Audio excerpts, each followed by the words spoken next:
What can you say about this game that hasn't been said already? Super Mario Bros. Is an all-time classic that practically saved the video game industry. The levels are short and straightforward.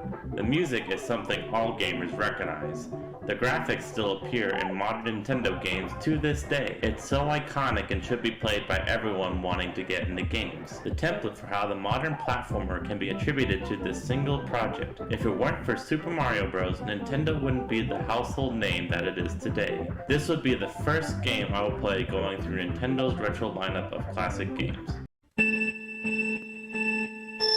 Punch-Out is one of those classics I feel deserves more attention. Rather than playing like a fighter, this NES hit is more like a puzzle game. The reflexes it asks of you are extremely tight. By the end, there's no room for error. While the soundtrack is limited, the handful of tracks are bangers. Maybe the only thing that hasn't aged well are some of the stereotypes. Despite that, the gameplay is solid enough to come back to any day. The Legend of Zelda created a solid foundation for a timeless series. It was essentially the open-world prototype for other games to follow suit. I will say that this is the first game on the Nintendo Switch emulator that needs the rewind feature. This is old-school hard that needs a small band-aid to help get through it. Some of the secrets also might need an online walkthrough to find everything. Despite these flaws, the original entry paved the road for many great games to come. Kirby's Adventure is a classic that, sadly, hasn't aged very gracefully. While the building blocks still hold up, the game hasn't held up technically. I'm bothered how every now and then, the frames drop considerably. It feels like the game is running in slow motion. Even so, I recommend checking out the original for a simple good time. Seeing where the roots of this series is always a solid trip down memory lane.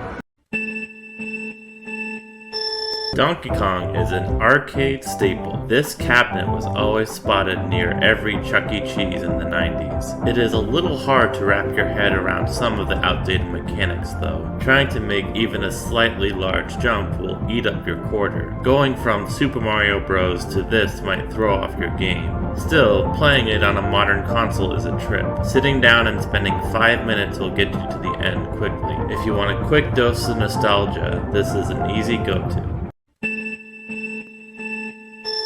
Ladies and gentlemen, I present to you the first game in this series I didn't like. Sonic the Hedgehog on the Sega Genesis is so hard to go back to. It's so poorly paced and unevenly difficult, it's flat out unfun. I will say the music is outstanding and is way ahead of its time. However, it's so dated in the gameplay that it's like walking through molasses. The updated version on the Origins collection is a big improvement. Sadly, this makes the original version way more challenging to go through. I recommend the new port of this game over the original.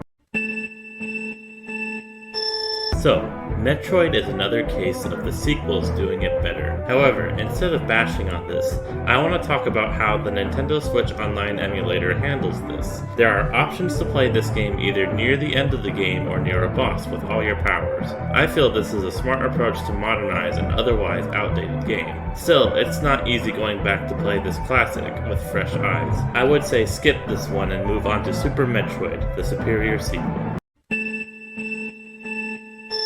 Super Mario Bros. 2 is like meeting your sibling girlfriend for the first time. Definitely a great person, but has a lot of differences to get used to. There are so many mechanics in this sequel that were never used again. However, features like the multiple characters and the enemy selection have carried over to modern Mario. The only recent appearance is in Super Mario Maker 2 with the mushroom power. Even if it's been ignored, this game still holds up strong to this day. This game hits different than the ones I've reviewed before. The Mega Man series is one of my all-time favorites. The first one is a functionable game, especially with the rewind feature in the Legacy Collection. It's just sad that this one is probably the most difficult one to play. It pulls some dirty tricks that get very frustrating over time. The music though is so catchy and has some of my favorite tracks in all of the franchise. The character designs are also a great starting point for future games. Even though I struggle to play this one, Mega Man will always be my go-to choice. Ninja Gaiden is one of those oddities in my list of favorites. It's one of the few retro games that has a bigger series, but I only enjoy the first one. It's a straightforward game and is also the first game I reviewed with something of a story. Seeing these cutscenes in an 8-bit game is pretty wild. This is also a good choice to have the rewind feature since it's fairly challenging. It's too bad I never got into any of the other games. I can always go back to the original for a tough-as-nails staple. This game is garbage and everyone knows it. I wanted to talk about this because I only know about it through Smash Bros. It's sad how there's hardly any kind of legacy with Ice Climbers. There is nothing worth going back to here. When the game struggles to land a single jump, you know you're in for a bad time. Even the original theme song is done way better in newer compositions. I would say skip ahead to a sequel, but this game never got one. Metal Slug is one of my favorite series in the arcades. It's an obvious quarter cruncher that can suck away dollars pretty quickly. However, it's pretty to look at. I will say this one needs to be played at an arcade cabinet to be appreciated. The console ports struggle with the performance on occasion and is a little rough to get through. You might also want to avoid this if you're sensitive to flashing lights. A lot can be thrown on the screen and it can hurt if you stare at it for too long. Still, the first entry is fun to go back to again. Excitebike suffers from an interesting problem. I think the reason it didn't take off as strongly is because it doesn't have a character to hook onto. There's a lack of identity that makes it hard to resonate with. The gameplay is pretty strong despite this and is sort of fun. It's just there's no staying power to keep me coming back. The last time it was relevant was seeing it in a racetrack in Mario Kart 8. Even the recognizable part of the theme is only a few notes long. Maybe a huge revival of the series could bring it back from the dead. Castlevania has some history on this channel. My first retro review series included this game. I keep coming back to it for the atmosphere alone. The gothic design and throwback to classic monsters are so unique. The music is some of my favorite in the NES library. The gameplay is definitely challenging, but is completely possible to overcome. Every phase of this series I've been enjoying for years now. There's something about the original that keeps me coming back over and over again. Donkey Kong Jr. doesn't leave much of an impression. It's very similar to the original game, but just isn't nearly as fun. It's interesting that the first game took off all the way to Modern Mario while this one got left in the dust. The only part of it worth remembering is how Mario is the villain of the game. There's no way that Nintendo would ever put Jumpman in the same position these days. Even though you could beat it in 10 minutes, I would say skip this one. Zelda 2: The Adventure of Link is a tricky one to talk about. It's a part of one of my favorite series, but sadly, it's just so atypical from the other games that it's hard to enjoy. This is one of those games that you want to play as much in one sitting as possible. Uneven breaks between playing will cause you to lose your place very easily. Everything from the live system to the 2D perspective is just boggling to get into. If you're going to play this one, use a guide to help maneuver through it. Much like Castlevania, Contra has some history on my channel. This game is famous for the Konami code that will give you a chance of winning. Now with modern emulation that allows for save states and rewinding, those 30 extra lives aren't completely unnecessary. It throttles the line of being fair in an impossible bullet-hell platformer. It shows how some of the NES games that were converted from the arcade didn't transition the smoothest. Still, with the benefit of cheating tools, playing through again can be enjoyable.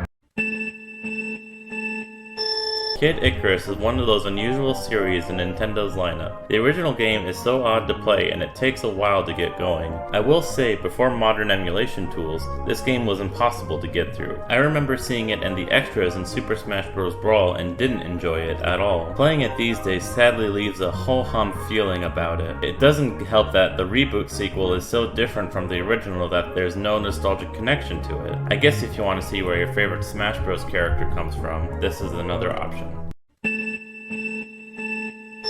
What can you say about Mario Bros? I'm asking you because I'm sort of struggling to think of something. I remember that it consistently popped up in other Mario games as a bonus. I remember going to Disney World and playing it at the Buzz Lightyear arcade. I remember the theme song is a rip of Mozart, making it a banger on the DDR Mario Mix track. It also made for a horrible stage in Smash Bros. Sadly, I can't say much about the actual game since it's just a basic arcade experience. If you want 5 minutes of distraction, this is an okay choice. Pac-Man, the man who needs no introduction. It's a true staple of the arcade era and holds strong to this day. This entry understands the most important thing about managing your quarters. Rather than expecting you to dump all your change in at once, it asks just for you to get a great high score. There will be a point where you can't go any further. Seeing how far you can push yourself is a strong incentive rather than just trying to reach the end. Everyone should play this game at least once. Blaster Master, Master Blaster, Faster Math Blasting Master, Blasting Master Masting Blaster.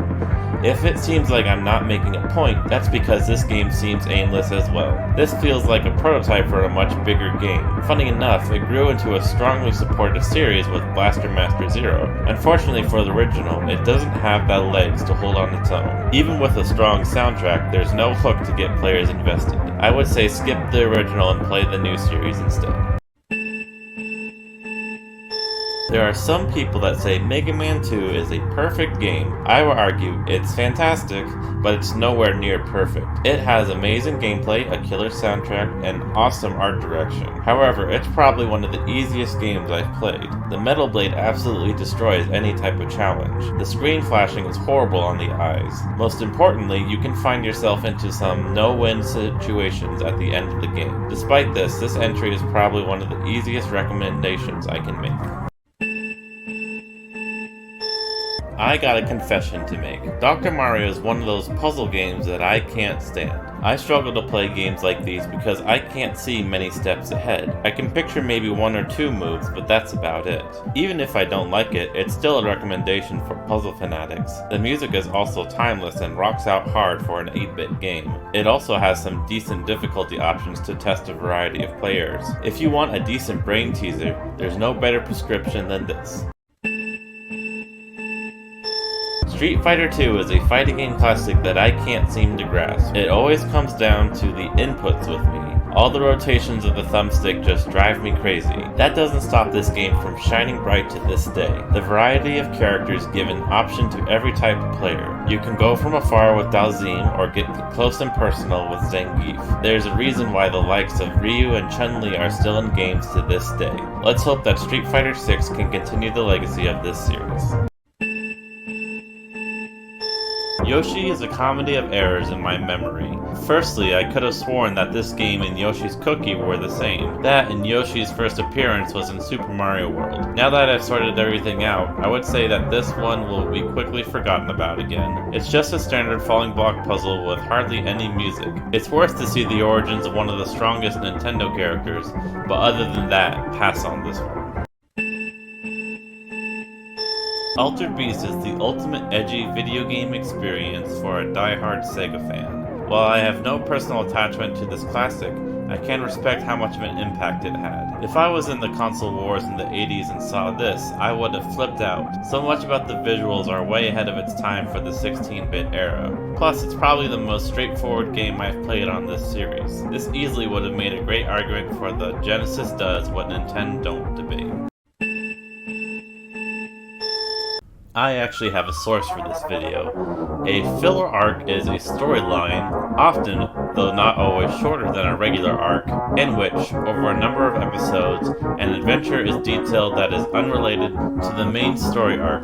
Often, the filler arc adventures do not derive from the original source material. This, alongside the other no-name entries, falls under that category. Since I have nothing to say about this puzzle game, Clu Clu Land, it's best to move on to something else more interesting. Double Dragon is a series I wish I knew more about. The heyday of the franchise was a long time ago and sadly hasn't shown up much recently. I thought I wasn't going to like it the first time I booted it up. Now that I've had some time with it, it's way more enjoyable than I was expecting. Even though some of the controls are a little archaic, it still functions decently. It's refreshing to see the origins of the beat-em-up still hold strong to this day. There's something about seeing these Nintendo characters show up this early. Wario's Woods is an odd puzzle game that very few can compare to. You play as Toad, who is moving around the pieces of a puzzle as they fall at the same time. While it's an interesting concept, there hasn't been any other game like it. I guess the closest would have to be Shovel Knight Pocket Dungeon. Even if it's fading into obscurity, this game is worth looking at least once. Fans of the channel will know how much I love this series. Surprisingly though, this is the first time I've ever played this game. The likes of the Angry Video Game Nerd made it appear like it was an impossible game to play. Now that I've tried it, it's definitely more playable than people make it out to be. Simon's Quest might need a guide, but no one can deny that the music is a landmark for the series. While I wouldn't recommend playing it, it's not the dumpster fire that people make it out to be. Ghosts and Goblins really pushes the envelope of what's fair in a video game. With the advent of save states and rewinding, I would say it's manageable now. I would have hated being that kid in the 80s where this was your only game for the weekend. Nothing about this game respects reflexes or patience. This whole series is riddled with this problem and it's a part of its identity now. I question why Nintendo put this one in particular with their online service marketing since it was so frustrating. What can you say about a game like Pinball? I wish I could say something noteworthy, but nothing is really coming to mind. It's like reviewing Go Fish or Checkers. This one is so generic that nothing is sticking out. The one extra mode that plays like Breakout is a little more interesting. Sadly, finding it is so particular that I couldn't trigger it in this review. When programmers add variety to pinball games, that's when they stand out. Unfortunately, this is not the case with Nintendo's first outing.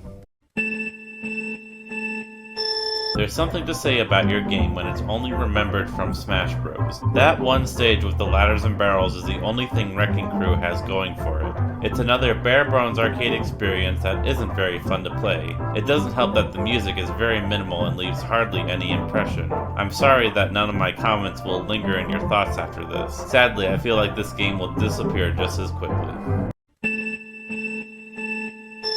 I finally hit the golden ticket of the NES library. Super Mario Bros. 3 is considered the gold standard of how every Mario game should be. Lots of level variety, tons of power-ups, and iconic music everywhere. This one I've gone back to several times now. The fact that it was promoted with an entire movie called The Wizard goes to show how much Nintendo cared. If you were to pick up any one of these games I've reviewed, this one sits on top of the pile. Double Dragon 2 is like watching a direct-to-streaming sequel to one of your favorite movies. It looks like the first, it sounds like it too, but sadly falls flat. Rather than trying to innovate, it simply repeats the old ideas again. Everything it tries just doesn't work for whatever reason. I would say skip this one and try something like River City Ransom instead. Definitely don't drag your friend into this one either. That friendship would struggle after playing this.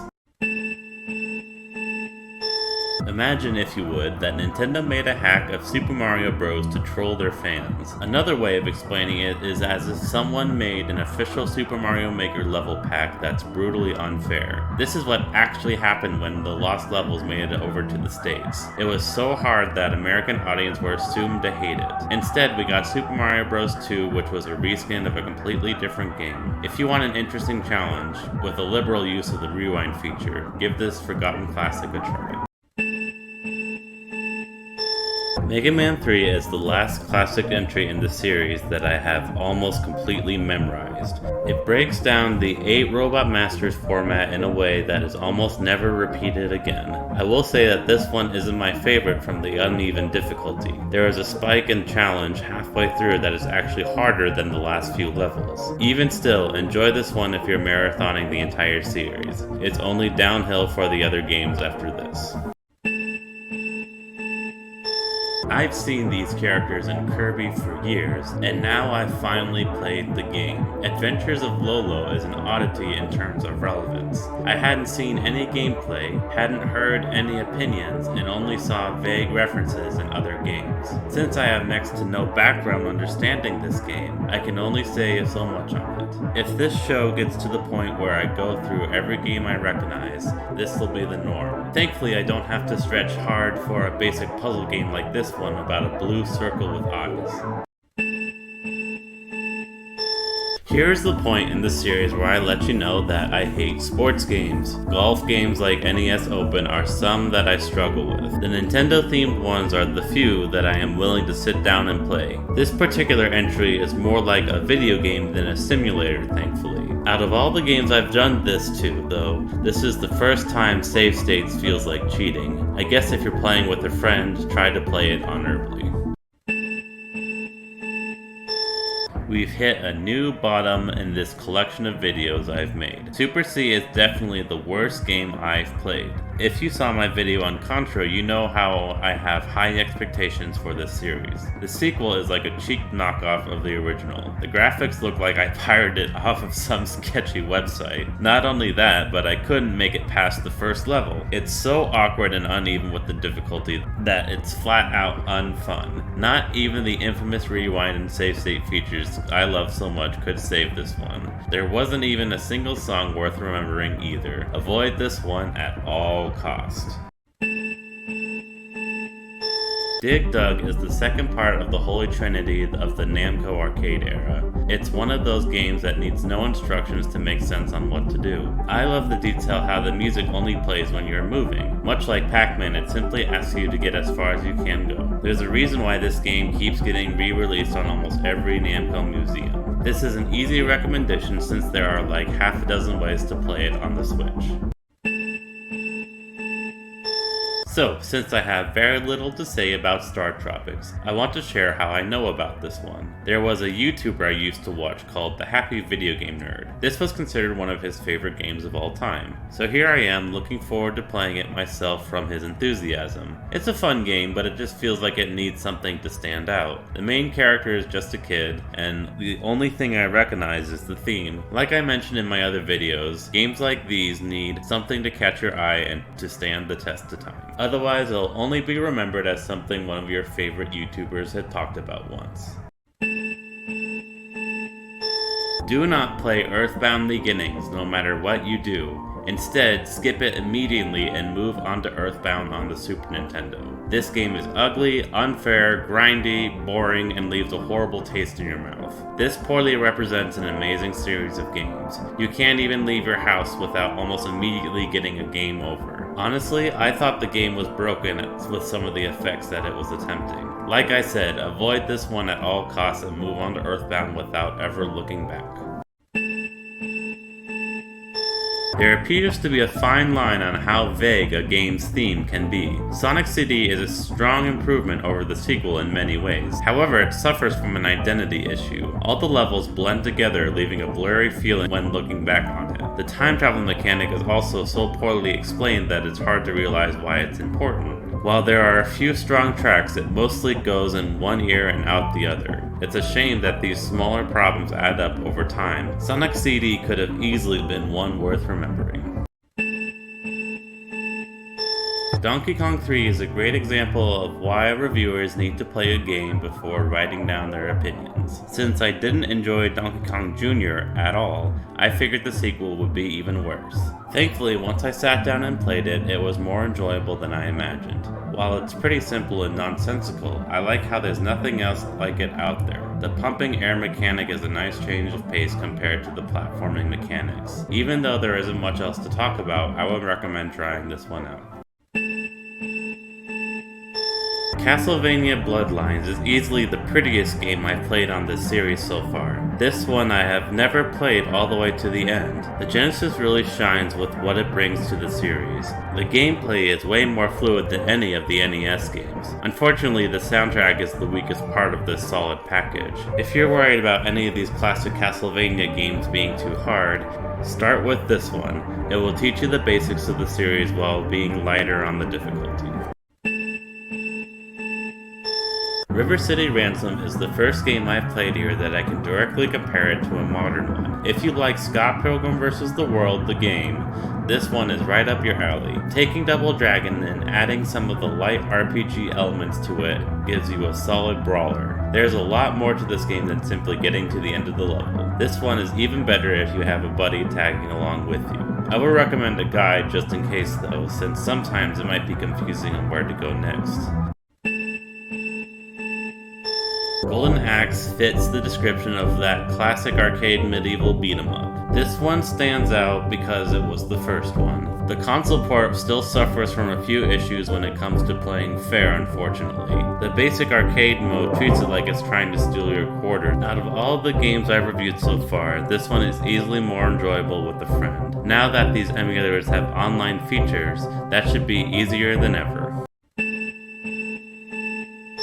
If you love life, don't waste time, for time is what life is made of. A man who dares to waste 1 hour of time has not discovered the value of life. By doing gossiping, we are just wasting our time and energy, as we can utilize our time by spreading some thoughts around people, making them smile, appreciate small gestures, and much more. These are just a handful of quotes I thought while playing Balloon Fight. Now that all of these retro games come in packages, I can say I didn't waste a cent to play a pointless balloon popper like this. Castlevania 3 thankfully bounced back from the stumble of its predecessor. It goes back to the straightforward platforming action while introducing some new ideas. This includes playing as multiple characters and diverting paths to pick from. While the music isn't as iconic, it's still fun to listen to. For whatever reason though, I just don't have as much to say about this one. I like how the anime from the Netflix show uses it as a template for its story. I guess the game itself does so much right that it doesn't stick out as much. Despite this, I would recommend giving this game a shot. Echo the Dolphin gives me a similar feeling from another underwater adventure. It captures the same anxiety I feel when playing Subnautica. Both games capture that intense feeling of being isolated underwater. Despite how old it is, it captures thalassophobia amazingly well. Plus, there's something unique about playing as a dolphin. Sadly, this game needs a few more pointers to help get through it. Lots of what this game has to offer needs to be experienced, especially near the end. This one also dips into the horror genre, so that combined with the fear of underwater makes it a unique experience. So, this video series has been teaching me some interesting things about the games I've played. Apparently Galaxian came out before Galaga did, so all my points I was going to make comparing the two just became moot. At least it makes sense why this one is way more boring. Unfortunately, I can't really recommend this one to anyone. This one is probably the most flat looking back and can just be ignored.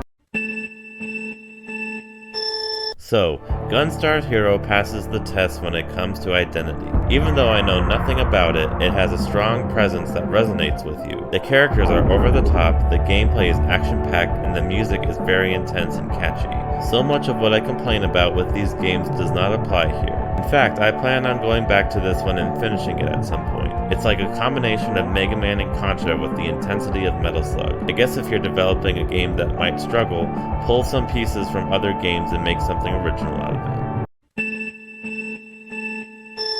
Journey to Silius brings up an interesting situation to think about. While I was playing it, I realized it was just another take on the Mega Man format. Then I figured out that, despite being interesting enough to play, it suffers from the same problems that many games in my videos have. Sunsoft created a game that desperately needed an identity to help people attach to it. So much is surprisingly great for a lesser known game. It stinks that your avatar is just some guy and you're fighting some generic robots. If there was a stronger character and art direction for this one, it easily could have been a classic. Contra Hard Corps raises an interesting dilemma for me. I could barely clear the first level, much like the other Contra games. But what's weird is that I wasn't struggling or frustrated with it. The smooth graphics and exciting music made the challenging gameplay bearable. It's like I know I'm getting my butt kicked, but it's doing it with style. Playing this on the Sega Genesis makes a big difference compared to the NES games. The rewind feature makes a big difference as well to help get through it. Here's an additional pro tip. Look up the cheat codes too. Dr. Robotnik's Mean Bean Machine is the first version of Puyo Puyo covered on this series. This particular type of falling block puzzle I've had trouble with for a while. Feels like if I make any big moves, it's done on accident. This one requires players to think 2 steps ahead, unlike Tetris, which is more about reflexes. Despite the challenge, it is very satisfying to pull off a big combo. The presentation comes from the Sonic cartoon series, which isn't quite as eye-catching as the legitimate Sonic canon. Sadly, there are other versions of this game out there that are more worth your time. The 4th entry to the classic Mega Man series is sadly its lowest. There's something about the dumbed-down difficulty and added mechanics that neuter its identity. The charge shot, I would say, completely botched the challenge in this one. The even spread found throughout the first 3 games doesn't get recaptured until years after this. A lot of the music fails to stand out, and only 1 or 2 of the tracks will truly resonate. This marks a streak of mediocrity that will stick around most of these games after this. Pac-Man Arrangement has a personal connection to my gaming career. It was featured on the Namco Museum on the GameCube, which was one of the first games I ever played. Take what you like about the original Pac-Man and flesh it out in every aspect. More enemies, more power-ups, and more than one level. You're not just keeping track of the pellets and the ghosts. It feels like you're playing a modern iteration of the arcade classic. If you want more of the classic formula, look no further than this version. It's interesting how one song from a game can capture the entirety of its experience. Hearing the Emerald Hills Zone completely captures the mood of Sonic the Hedgehog 2 perfectly. It does it so well that the teaser for the movie used it for just a few seconds. So much about this sequel nails what is expected of the series. It's fast-paced and dumbs down the platforming just a little. Introducing Tails is icing on the cake. If I had to pick one of these classic games to play from this series, this one would be my first choice. It feels like Pac-Attack isn't as well known as it should be. It's a combination of Pac-Man and Tetris that hasn't been copied a lot. Not only do you need to line up blocks, but you also need to clear out ghosts. It's an interesting dynamic that is surprisingly easy to understand. If Pac-Man wasn't in this, then this could work with any other franchise. It's also got a great early 90s hip-hop vibe that you don't see very often for this series. Give this one a shot if you want a simple falling block game for a few minutes.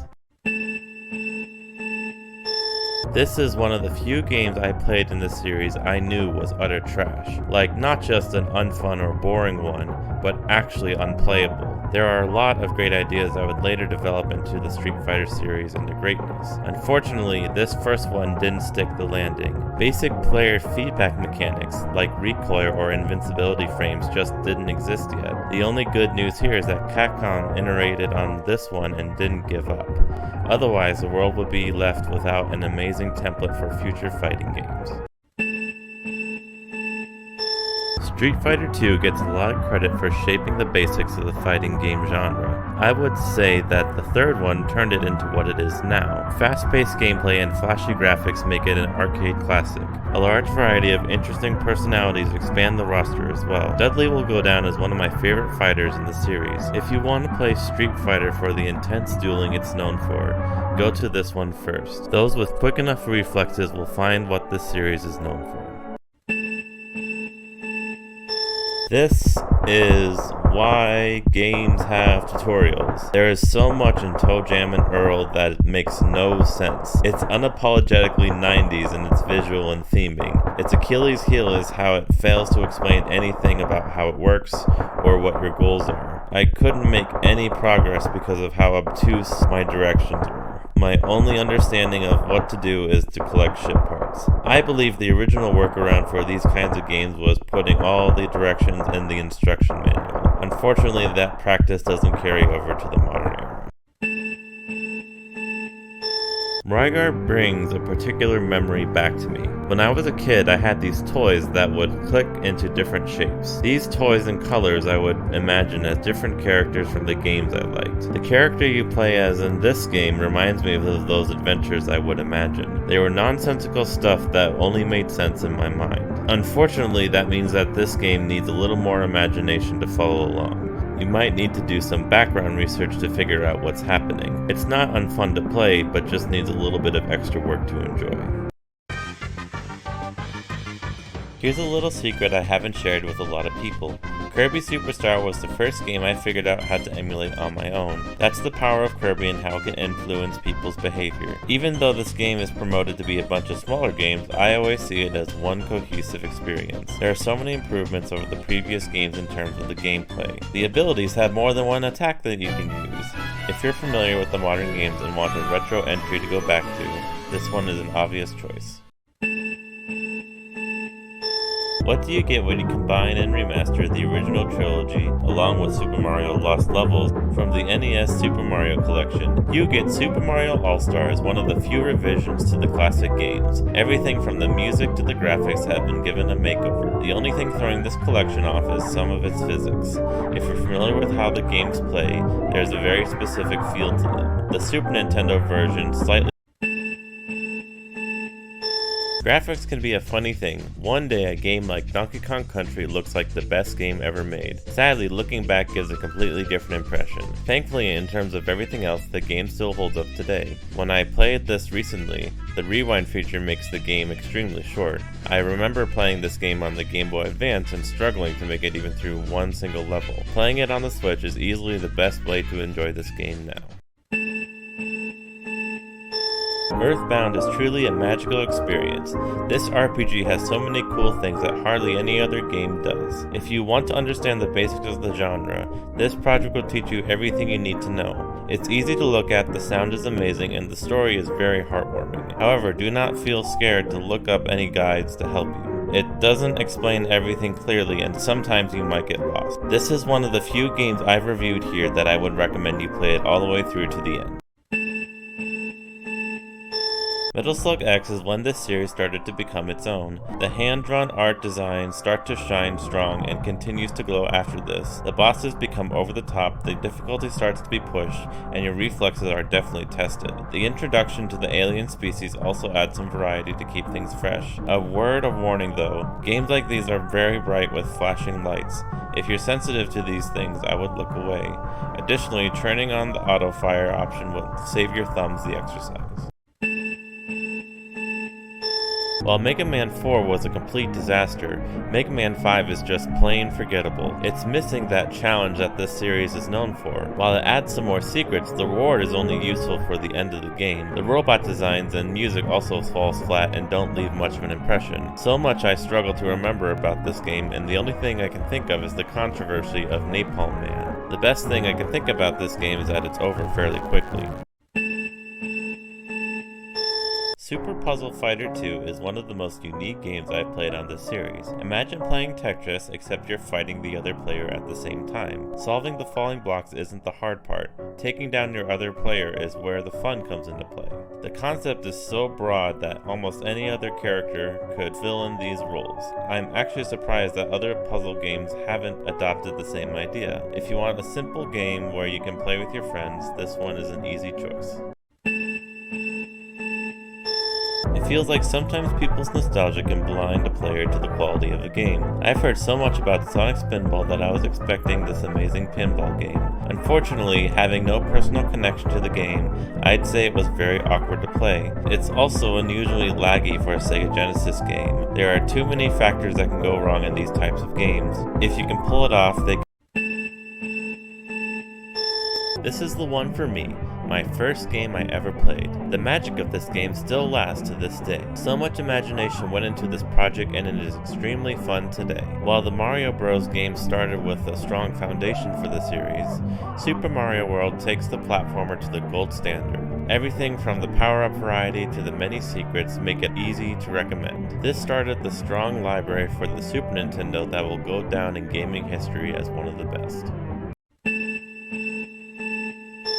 Mega Man 6 takes some small steps in the right direction. The new suits for Rush the dog add a nice variety to the familiar gameplay. While most of it is still not as memorable, it's still fun to play. There are many different ways to play this one, which makes it easier to stand out in this slump of the series. Sadly, this is only the start of the improvements that will eventually lead this series back to greatness. Now that we are leaving the NES era, there should be more talk about 16-bit games going forward. Look away, guys. I think I'm gonna... The graphics in Super Mario Kart are a little rough by today's standards. It lays out the basic blueprints of the series and would eventually turn into something great. Sadly, this starting point doesn't hold up great today. The Mode 7 graphics can cause some serious motion sickness. There's also a limited number of challenges to tackle, and a few other mechanics that aren't exactly explained very well. If you're nostalgic for the series, I would say start with the Nintendo 64 version. There are a few arcade classics still lost to time. Thankfully, Konami has ported over their Teenage Mutant Ninja Turtles games over to modern consoles. The first version of the arcade game is one that should be played with as many people as possible. While you might not be crowding around an arcade cabinet, you can still kick shell as a team. These classic games capture the spirit of the 1980s cartoon fairly accurately. Of course, it still tries to steal your quarters in as many ways as it can. It also might get a little samey after playing it through all the way. Still, I would recommend grabbing some friends and giving it a shot. Order a slice of pizza while you're at it too. Mega Man 7 makes many needed changes for the classic series. The graphics and music are bright and vibrant, and while the game is easier, there are many more secrets to find and powers to use. This entry also adds a shop and currency to lead players along. It was a relief that Capcom made so many changes to keep things fresh. Maybe sometime soon they'll compare these games to the Mega Man X game. Yoshi's Island brings up an interesting case for me. I know it's a classic and it's up there with all the other Super Nintendo games, but for whatever reason, I've never played it until relatively recently. Despite not being super attached to it, it's still very fun to play. I like how the game encourages you to try to get a perfect score. It's also very pretty and there's a lot of variety to the levels. The music has a bunch of songs that any longtime Nintendo fan will recognize as well. If you'd like to see the origins of where games like Yoshi's Crafted World comes from, go back to this one and see it for yourself. There is a reason why Super Metroid hasn't been remade by Nintendo yet. It does everything so right in terms of gameplay and presentation that it doesn't need to be updated. The way it guides the player around its maze is so seamless that very few games have been able to mimic it. The music is so eerie along with the visuals that this is almost like Nintendo's first horror game. If you were to play one game in the Metroid series, I would recommend this one. It's just so easy to play and understand that everyone can enjoy it. The Wily Wars is essentially the greatest hits album of the classic Mega Man trilogy. It even balances out Mega Man 2, so it's not the easiest game you'll ever play. However, because of the changes in the art style, some of the nostalgia is definitely lost. And while the original music is remade, the sound fonts don't stand out. So rather than expecting a beat-for-beat remaster of these games, try seeing it as a reimagining. There's also a fun bonus for those players willing to go to the end. This is the peak of this arcade shooter. Metal Slug 3 fully realizes its potential of its concept and pushes everything to its limit. The creativity of the over-the-top bosses are shockingly well detailed. There are so many enemy types and level themes that each one feels unique. There are even branching paths to give some replayability. I guess the only thing is that at the end it can go on for a little too long to try and get as many quarters out of you as possible. It says something about your video game when the star character shines stronger in other games. Strider, the game, feels like an average Sega Genesis game without much going for it. However, Strider, the character, is an amazing presence in Capcom's other fighting games, like Marvel vs. Capcom. So much of what is known about this series comes from other games, proving just how much representation can sell players on ideas over actual products. This is similar to how Smash Bros. Gets people familiar with other games. Game designers are essentially putting ads for their games into other games without people even realizing it. Mega Man X perfectly captures the edgy, too cool for school attitude of the 90s. Everything cutesy about the classic series is remade with a lot more rebellion in mind. The story goes from a light, fluffy experience to a darker, more serious interpretation of the characters. Even the music takes the blips and bloops from the original games to heavy guitars and drums. Normally this would be very jarring for such a dramatic turn. However, Mega Man had been floundering during this time and desperately needed the update. Thankfully, this entry is very easy to jump back into today. A Link to the Past hits close to home for me. There are so many improvements to the Zelda formula that are still used today. From jumping between the two worlds to the large variety of items, the gameplay is perfect in this one. The graphics pop, the music is catchy, and the simple story hits. This game alone I will always jump to when thinking about these original Zelda games. It's not too hard, the puzzles aren't terribly complicated, there are so many secrets to find with useful rewards. This game proves that the Super Nintendo has one of the best libraries out there.